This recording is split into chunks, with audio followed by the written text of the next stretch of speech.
So what's your experience been at the museum this week so far? I know you guys watched your movie last night, had the showing of the movie. How was that? Very successful, thank you. Oh, good, good, good. The crowd were very excited about seeing the film. Oh, yeah.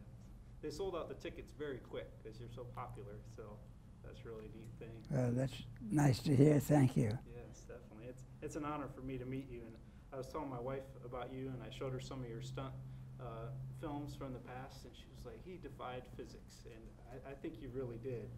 You know, what do you think when people like Jimmy Doolittle said, you're the best stick and rudder pilot ever? What do you think about that when people tell you those kind of things? Especially Jimmy Doolittle said that. Well, I was flattered beyond imagination. He was my ideal and a great inspiration to me when I was just a youngster, and would never have dreamed that I'd ever in my lifetime have a chance to meet him, least of all become a close personal friend. And the last 20 years of his life, I was very much a close friend of his and his family, and he was just a magnificent individual. I attended as an honorary member of the people that made the Tokyo raid with the bombers, and where he got the Medal of Honor. He was very humble, and well, he was just a very likable individual to be around. And I was flattered that I was invited to all of his birthday parties and wedding anniversaries, and many times he would come and visit with me for a long period of time, and I would do the same with him. So it was a friendship that I would never have dreamed as a youngster when he was a general and I was a sergeant. Did you fly together then sometimes when you would meet? Not back in those early days, no. Oh gosh, he was like God. But when I did get to know him, yes, he did fly with me a lot of times. And it was always a treasure to be with him. That's special that his family also embraced you too, Jimmy Doolittle. That's amazing. Excellent, good deal. How has it been for you to? I know you've trained a lot of pilots. You trained F-86 Sabre pilots how to dive bomb and stuff like that. You helped train Harrison Ford. What's it been like? And is that gratifying to you to help train people how to fly? It's been very rewarding to be able to tell people things that they may not ever have had an opportunity to learn. And in the kind of flying I did, it didn't mean I was any better than anybody else, but I was given assignments that weren't always to my liking, but in my overall career, I couldn't have had a better assignment. But I only wanted to fight combat. I just had an all-out feeling wanting to be a fighter pilot and not have to worry about other people except myself. If I took a chance, then I'm the one that gets it, and not taking someone else with me because I made a decision. And I started out as a bomber pilot because I was too tall to be a fighter pilot. And I luckily made an arrangement with a sergeant and that wanted to be a bomber pilot instead, or a transport pilot, either one, instead of a fighter pilot. And I said, I know a sergeant that is in personnel. And I was a teetotaler then, and so was he. And I said, he likes to drink beer. And I said, I have a suggestion. Have you got $10? And he said, yes. I said, well, I've got $10. Let's go over to the sergeant and see if we can't do a little bribing. Who in the world, with as many people as they're running through flight training nowadays, would keep up with who is 2 inches taller than somebody else? And I said, let's go do that. We did, and the sergeant said, well, I have to think about it. And we said, well, nobody will ever know the difference. We're graduating, and all you got to do is just swap names. And he said, well, that is pretty simple, isn't it? I said, we'll be gone in 2 days, and nobody will have a chance to even know we swapped names. Okay, so off we went. And I went to fighters, and he went to transports and bombers, and I never heard from him ever again. But yeah, I was going to ask if you ever knew his name or heard from him again, but wow, I wonder where he ended up, you know? So that's neat. So that completely changed your life and your direction then.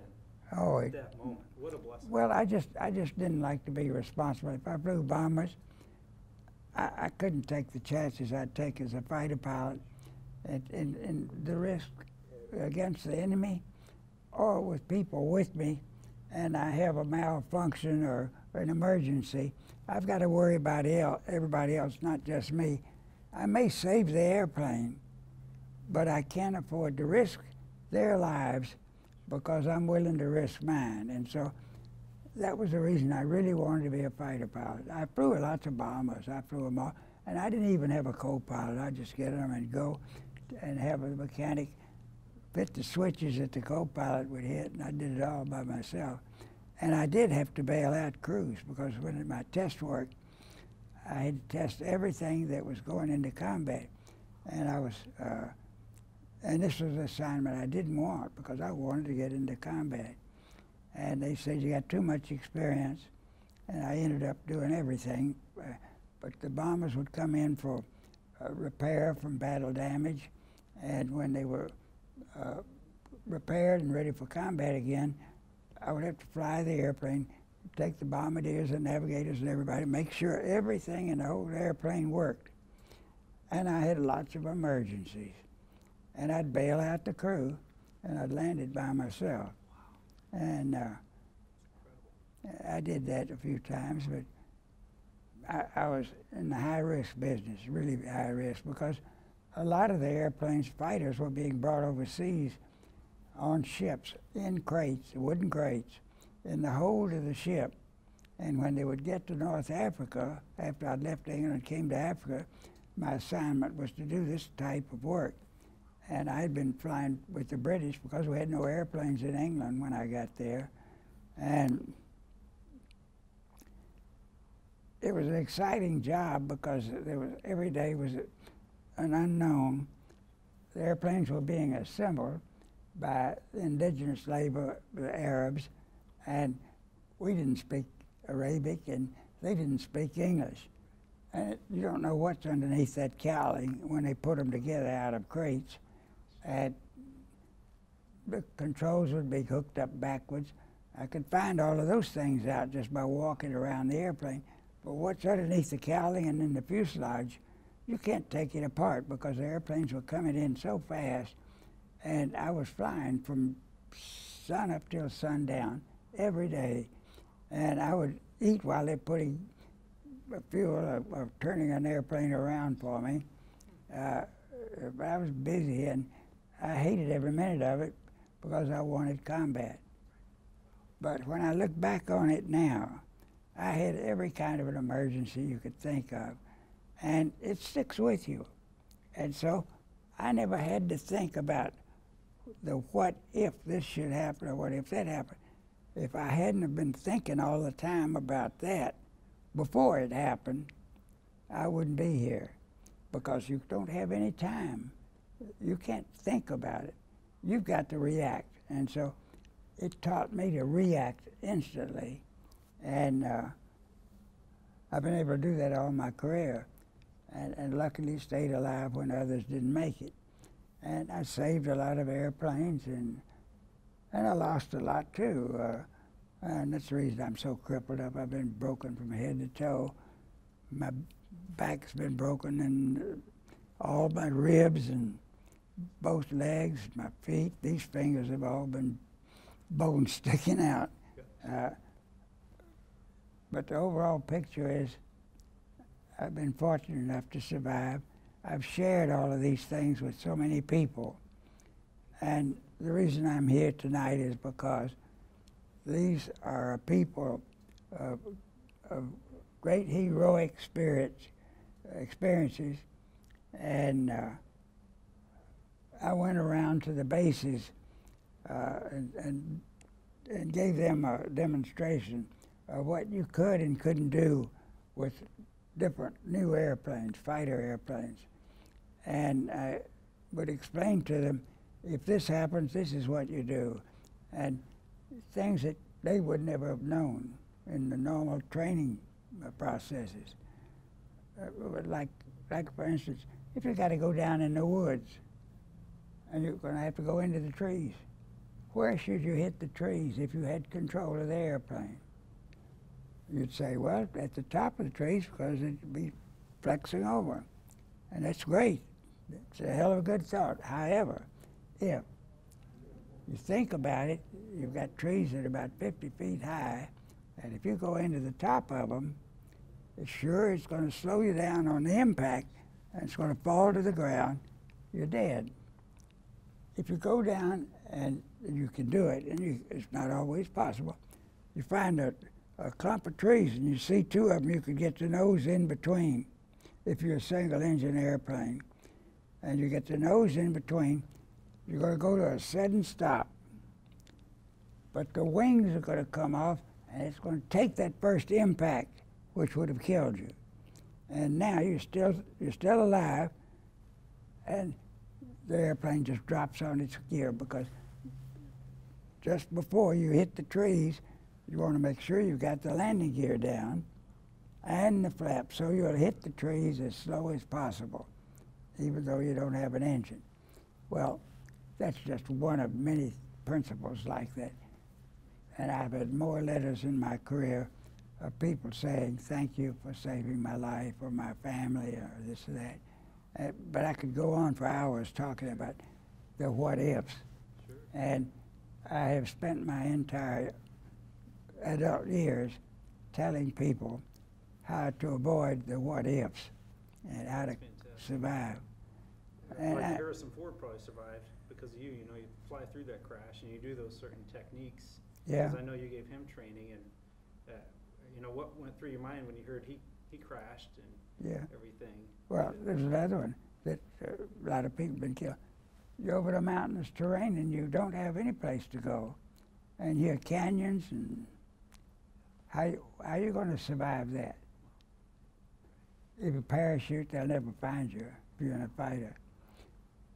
But if you go in and just think, if it's like this, you got any slant at all, you come in, stay on your best speed for the airplane without the power, without the engine, and you glide it down in there. And I was, in one case, I was at a dead end, a big ravine, and it's 500 feet deep, and I went down in there, but I was flying the airplane. I never quit flying it.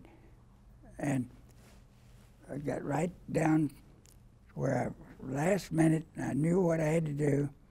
I put the landing gear and the flaps down, and I just, here's the cliff like this, and I came in like this, and I just turned the airplane up as if it were level ground and whopped into the ground.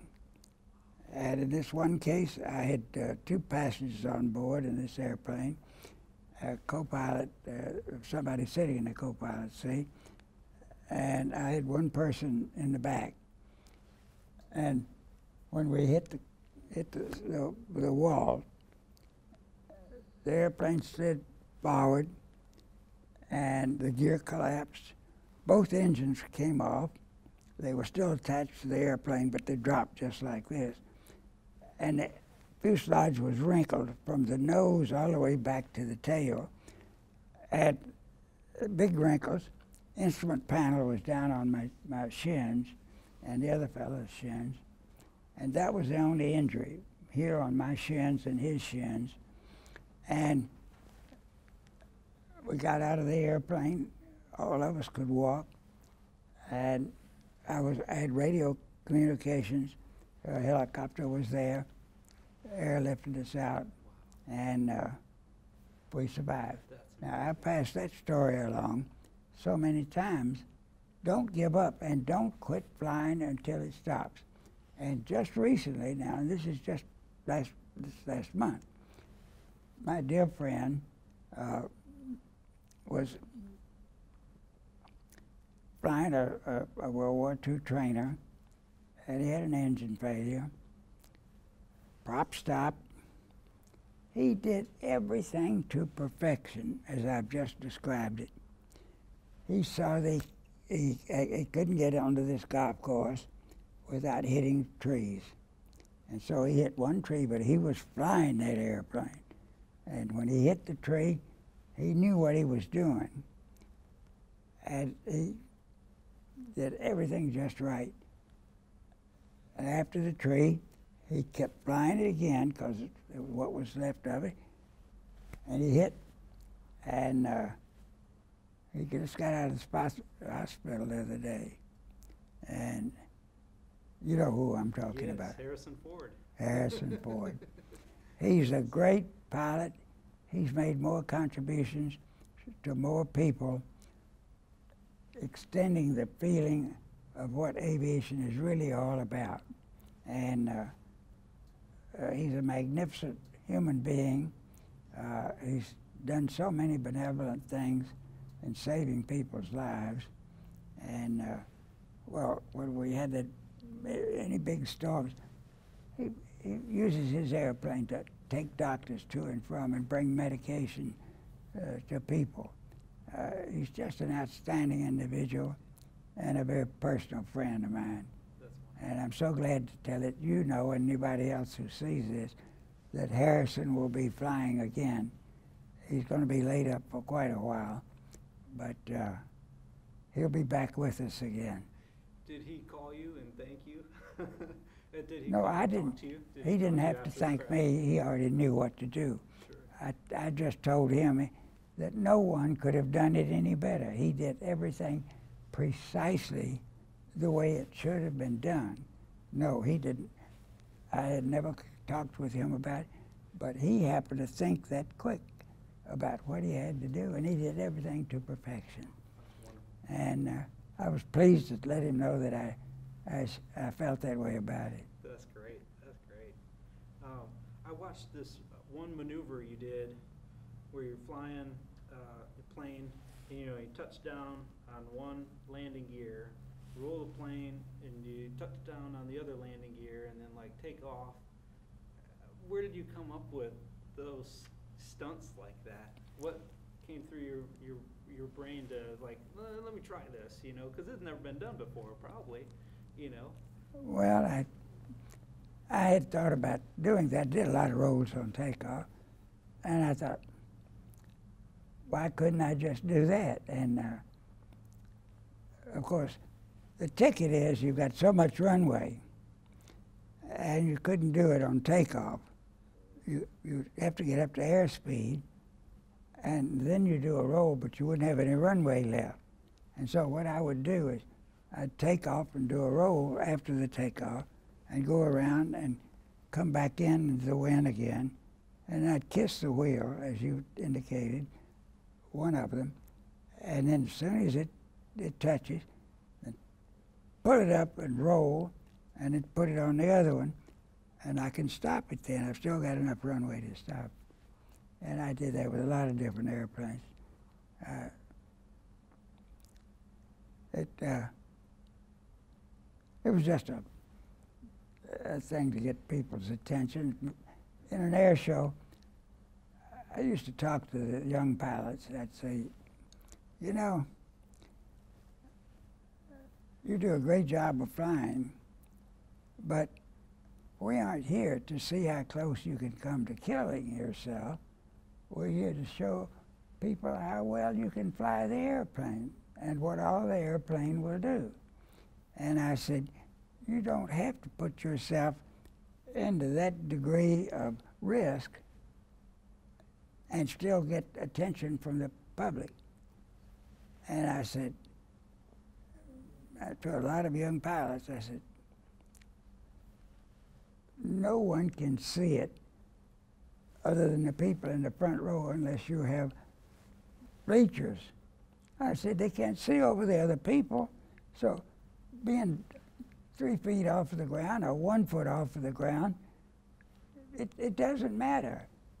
If you stay up just enough to have complete security over what you're doing, because you could get a gust of wind, you get a crosswind, a lot of things can happen.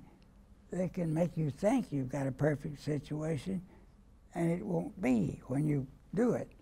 And we lost a lot of people that way, and it was so unnecessary.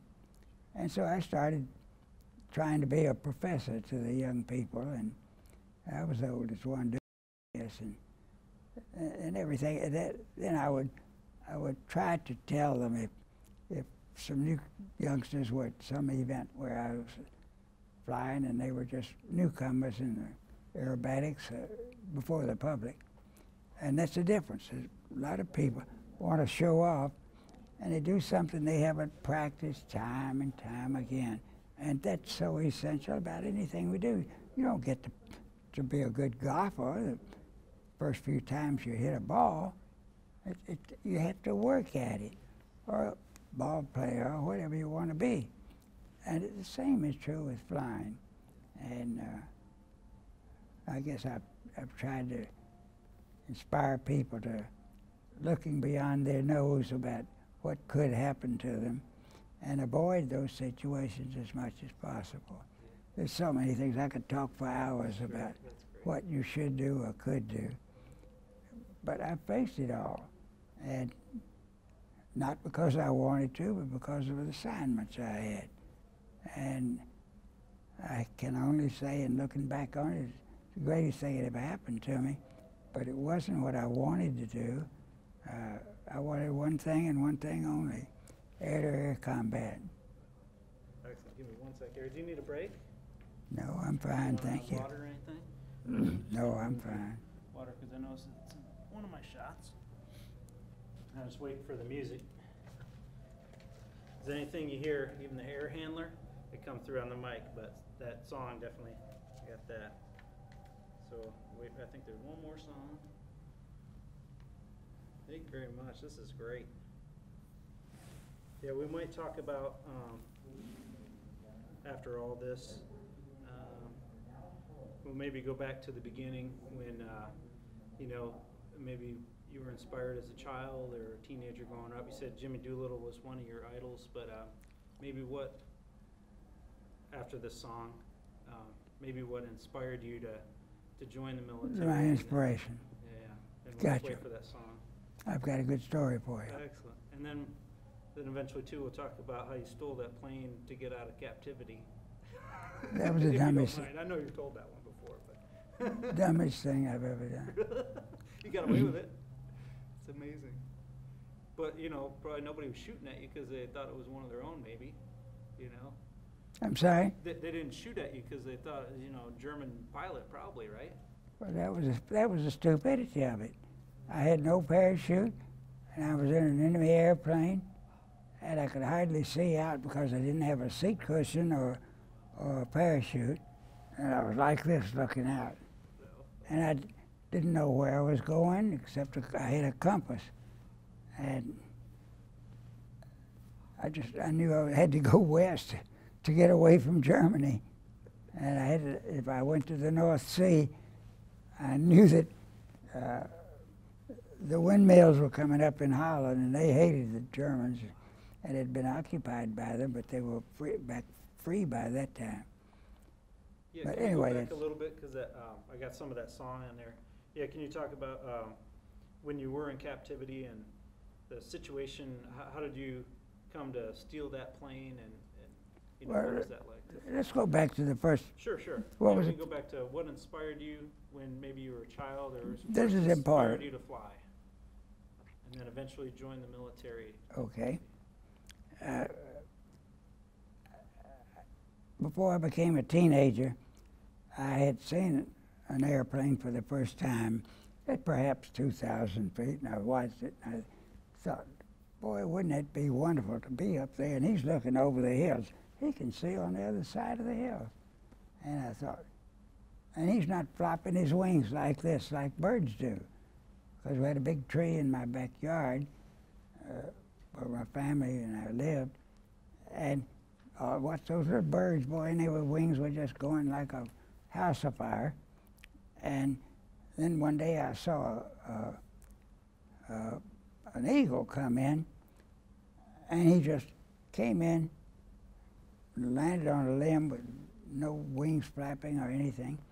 And I watched him take off, and he just raised his wings and did this one time, and he knew where the wind was coming from, and he started.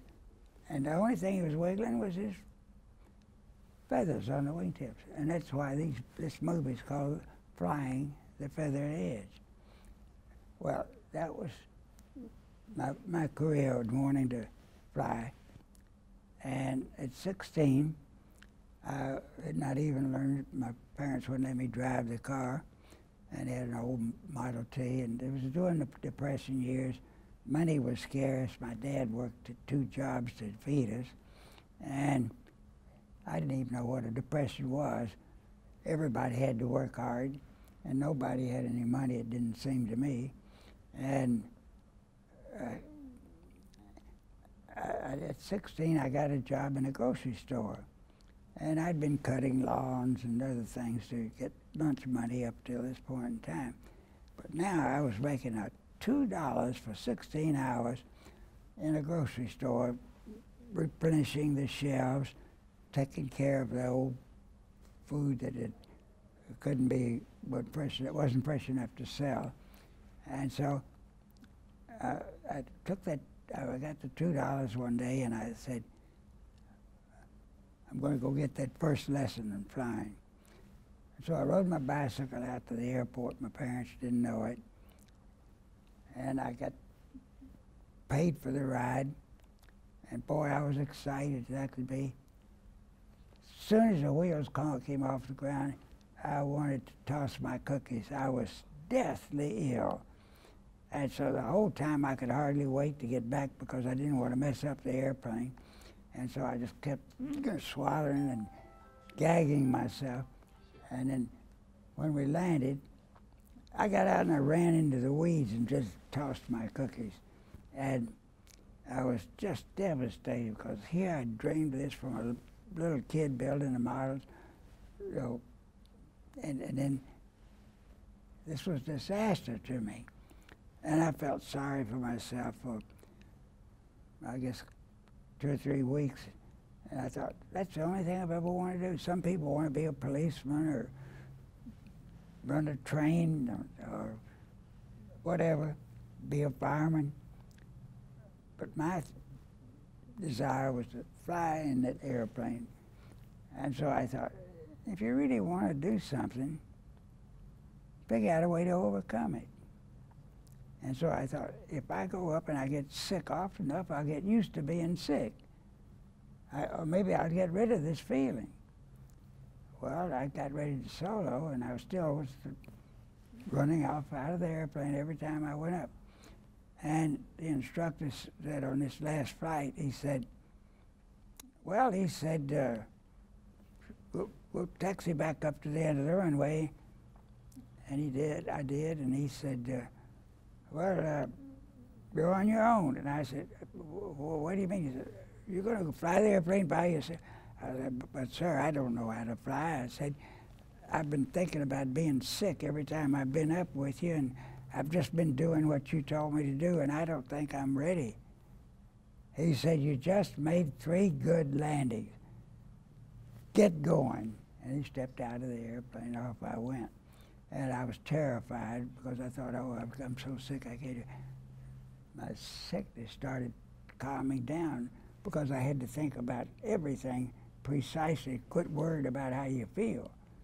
And so each time it was still bad. I kept flying and still getting uncomfortable. And finally, I could see I was getting along better. I was doing things that would make me sick. So anything abrupt would make me ill. And so I tried to be smooth. And that was my clue to fame. And that's why I have gotten such notoriety. It was simply because everything I've ever done in an airplane is so smooth that I could take you and you could be eating or drinking anything you wanted to drink, and I could have you upside down and you wouldn't even know it. And the way I did it was a parabolic, easing up like this, about like the feeling on an elevator. You don't hardly notice that. And I'd go up like this, and then I would pull just enough G so that I had a parabolic flight path, and the nose would come down, and you wouldn't have spilled a drop. And on this film that they're looking at right now, I'm pouring iced tea while inverted, and that is what I call smooth flying. And that's my clue to fame, was being so smooth. And I called it energy management. And what I would do, that's the reason I wanted to be a fighter pilot, because I got to the point to where I could get the most out of the airplane, because I wanted to do everything so smoothly that abruptness, which decreases your airspeed, if you snatch on the controls, you lose forward speed and lift on your wings. Everything was so smooth, so I managed every ounce of energy I had, and so I was able to do maneuvers that, and I wasn't even an aerobatic pilot. I taught myself how to do all these things because there was nobody who'd teach me. Right. Yeah, I thought it was amazing when you do the rolls with no engines, you know, but like you say, you gotta have that airspeed, otherwise, you know, you're done. In one sec here with the announcement here. What's been, I know you love the P-51, but what's been your favorite aircraft to fly? I would say the F-86. And it wasn't always, it was always easy to fly, but after it had been in service for a little while, and I did some of that early testing on it. As a matter of fact, one of the test pilots had said he had gone faster than sound with the F-86 on the first flight. I can tell you that is not true, because I was the chase pilot. I was with him from the time he took off until he landed.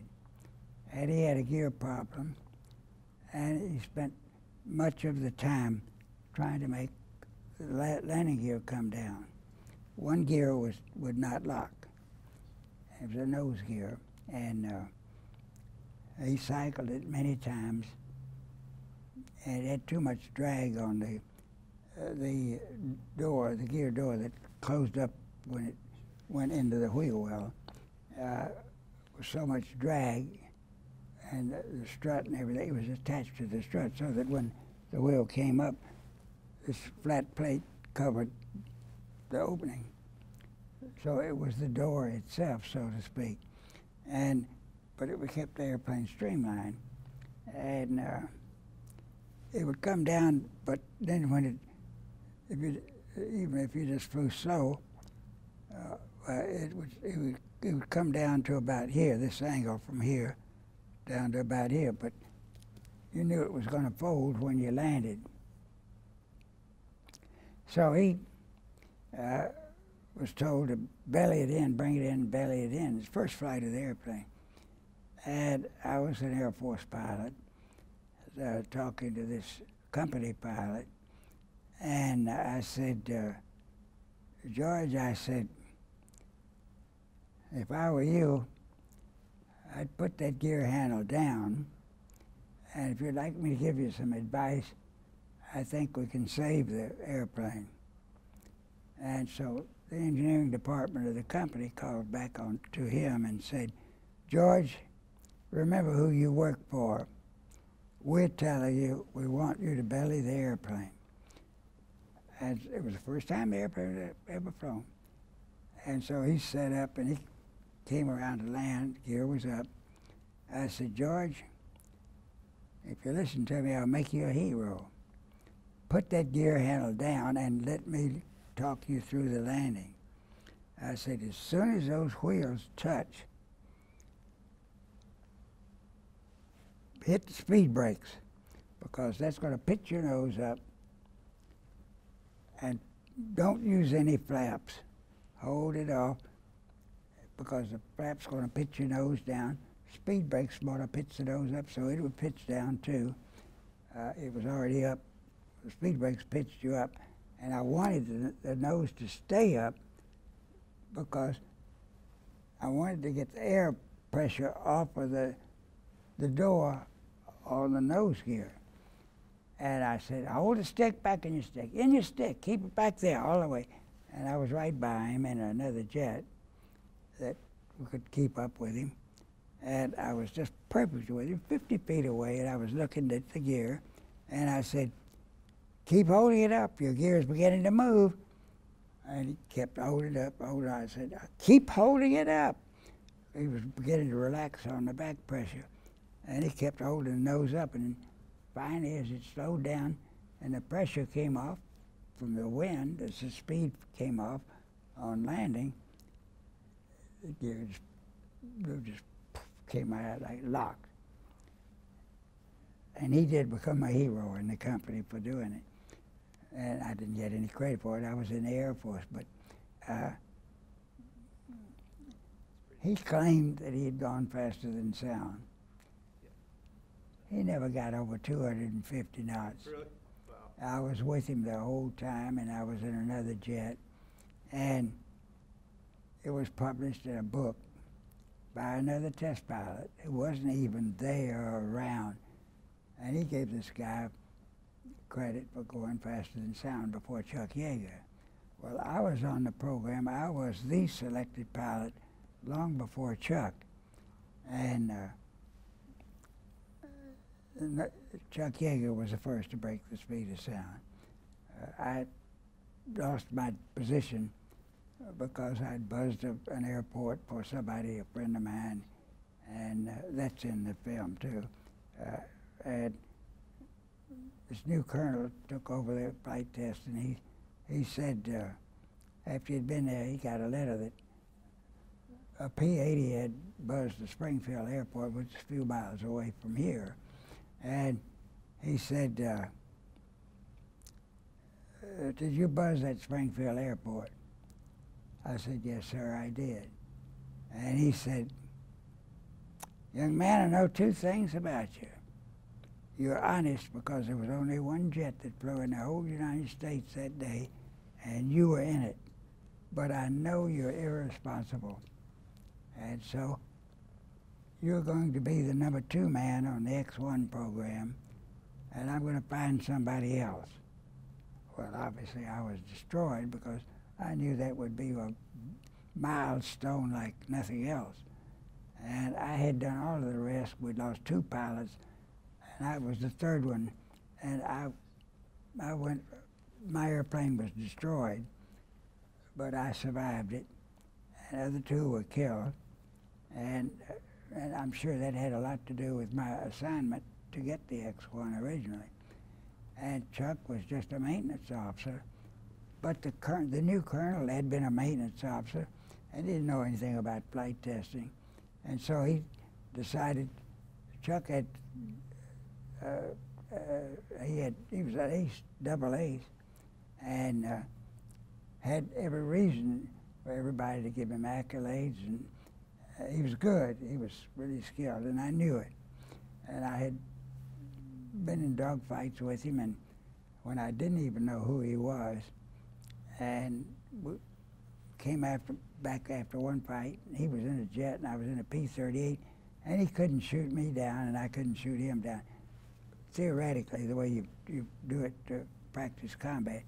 And he had said, fella, I don't know who you are, this first fight that we met in the air, but he said, we better break it off, because before we bust our ass. And we had worked from 20,000 feet all the way to the deck, and we were still doing this, and neither one of us could get a shot at the other for the cameras. And he taxied in, parked next to me. He came over and introduced himself and said, I'm Chuck Yeager. And I didn't know who he was. And that was the beginning of our friendship. And when he was assigned, I was really despondent because I'd been in a when they were making the decision to put me as the number one, I had a whole bunch of competition, and I thought none of them had the guts I had to go out there and stick their ass out to the limit. And when he called me in and he said, he told me I was going to be number two to whomever he picked. He said, do you know Captain Chuck Yeager? And I said, yes, sir, and I didn't let him know. I was smiling inside because if I had to fly with anybody and help him, it would have been Chuck because he was so damn good. And so I never let the colonel know that I knew him, but inside I'm going to enjoy it now because he'll listen to me. And I told him about all of the things I had been working on to make ability. It was called compressibility, and that means that the airflow, let's say this is the fuselage, and the wing is attached here. And when you go up to a certain speed, over 500 miles an hour, and we'd have to do it in a vertical dive with War II airplanes, then you start losing controllability. The controls stiffen up and you can't move the stick, and you're going straight down. And what's happening when you try to pull out, these shock waves would come off there at the intersection, and it'd set up a shake, and the whole thing, the airplane starts coming apart. Sometimes they'd come apart on you in milliseconds. I mean, and you're sitting out in the breeze or you're dead. But I had them break up the airplane, and we went to destruction to do this, trying to go faster than sound. A lot of people were killed, and I was a survivor. That's why I was chosen, I'm sure. But Chuck had the benefit of all of that, and I told him what was going on and brought him up to speed, and he was brilliant about learning. And no one could have ever done better than he did, and I've been the first to say that to others all my life. He was great in combat. I never flew with him then, but when I did fly with him, I knew he was red hot and good. Well, you were too, and I'm sure he had, you know, you had his back, being his wingman on that mission, so he was very, very lucky.